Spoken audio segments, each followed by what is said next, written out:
बेताल कथा। किसान और व्यापारी। बेताल ने कहानी शुरू की।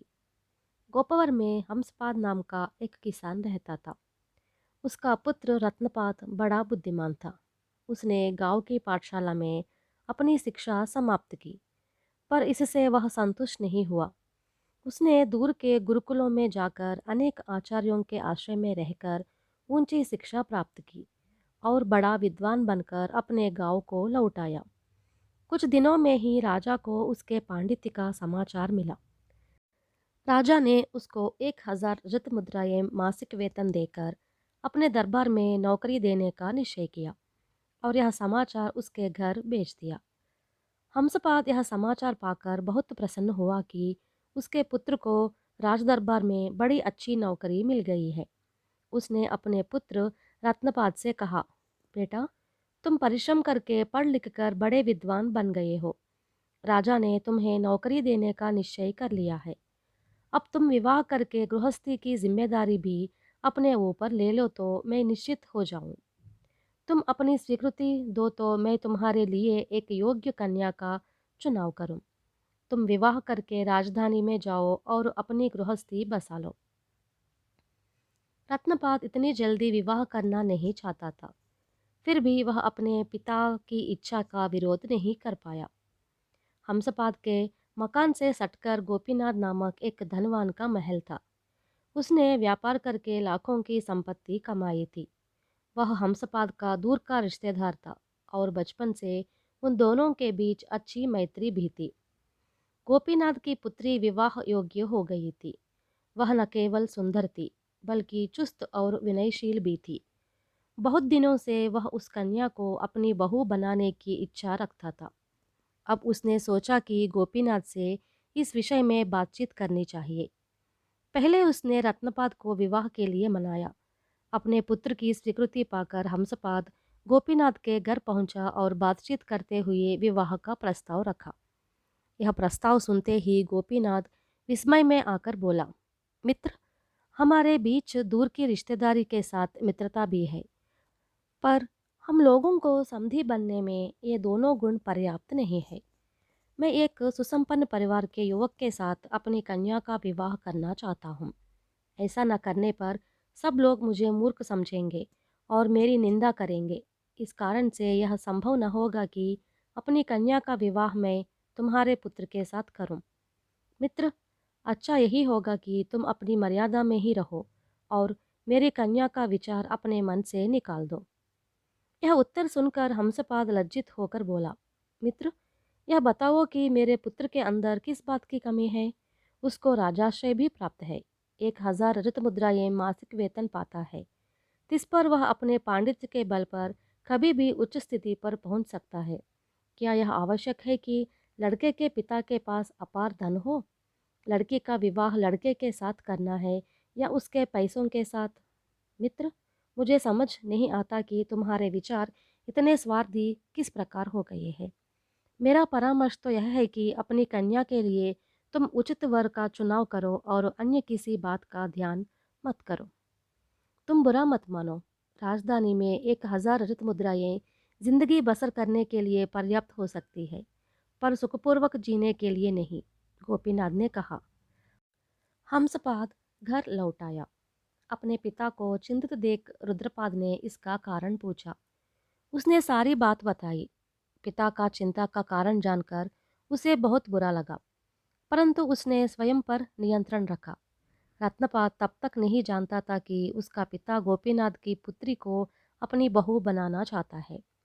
इसके थोड़े दिन बाद पड़ोसी गांव के किसान की पुत्री के साथ रत्नपाद का विवाह संपन्न हुआ। 1 महीने बाद रत्नपाद ने राजधानी में अपनी गृहस्थी बसाई। शनै शनै रत्नपाद को राजदरबार में पर्याप्त यश प्राप्त हुआ, परंतु आर्थिक दृष्टि से उसकी अवस्था विशेष नहीं सुधारी। क्रमशः उसका परिवार बढ़ता गया और कच्चा भी। इससे रत्नपाद का मन भी व्याकुल रहने लगा। रत्नपाद इस अवस्था पर सोच विचार करके आखिर अपने गांव को लौट आया।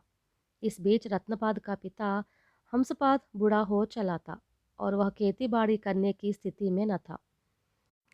रत्नपाद ने अपने खेत के साथ थोड़ा खेत और मालगुजारी पर ले लिया और स्वयं खेती बाड़ी करना आरंभ किया।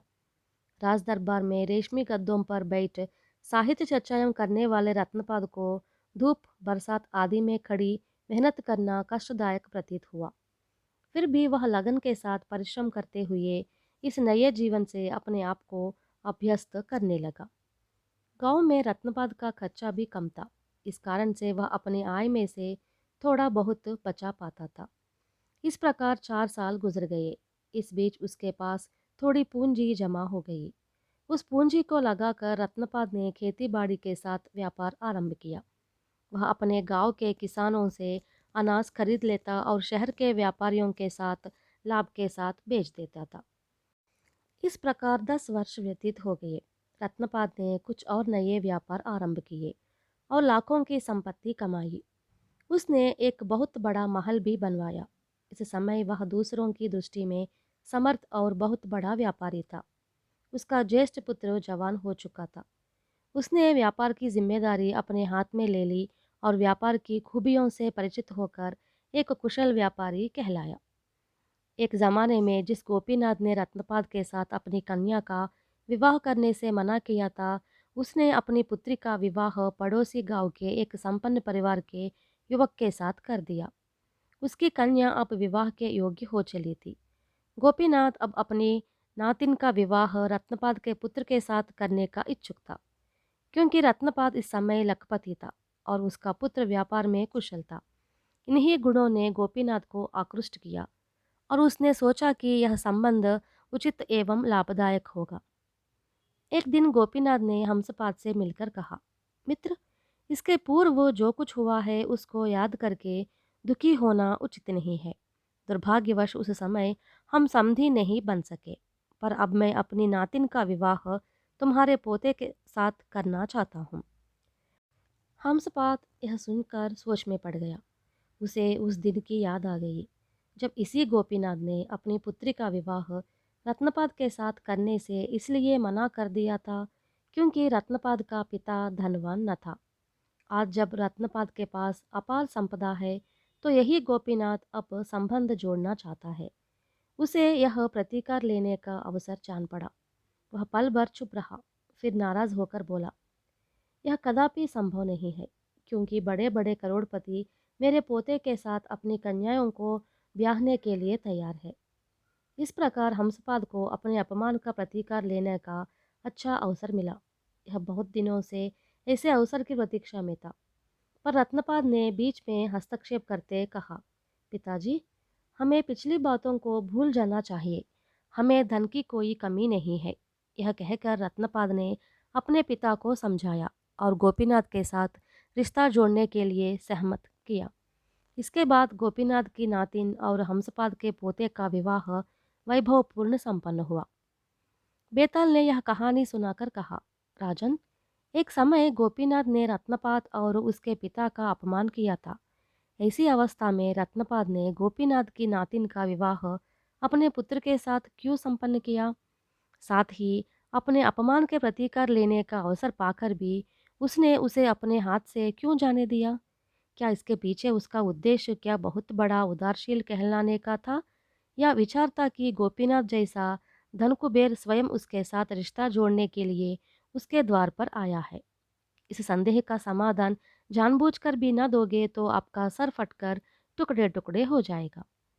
इस पर विक्रमार्क ने यूं उत्तर दिया, गोपीनाथ ने ऐसा कोई बड़ा अपराध नहीं किया था जिसका कोई प्रतिकार ले। वह एक अच्छा दुनियादारी का अनुभव रखने वाला कुशल व्यापारी था। जैसे शत्रुता के लिए समान स्तर के लोगों की आवश्यकता होती है, वैसे ही रिश्ते के लिए समान स्तर की आवश्यकता होती है। इसी विचार से प्रेरित होकर उसने अपनी पुत्री का विवाह एक संपन्न परिवार में करना चाहा। रत्नपाद एक किसान के स्तर से महान व्यापारी के स्तर तक ऊपर उठा था, इसलिए उसे गोपीनाथ की मानसिकता को समझने में कोई कठिनाई नहीं हुई। अब रही हंसपाद की बात।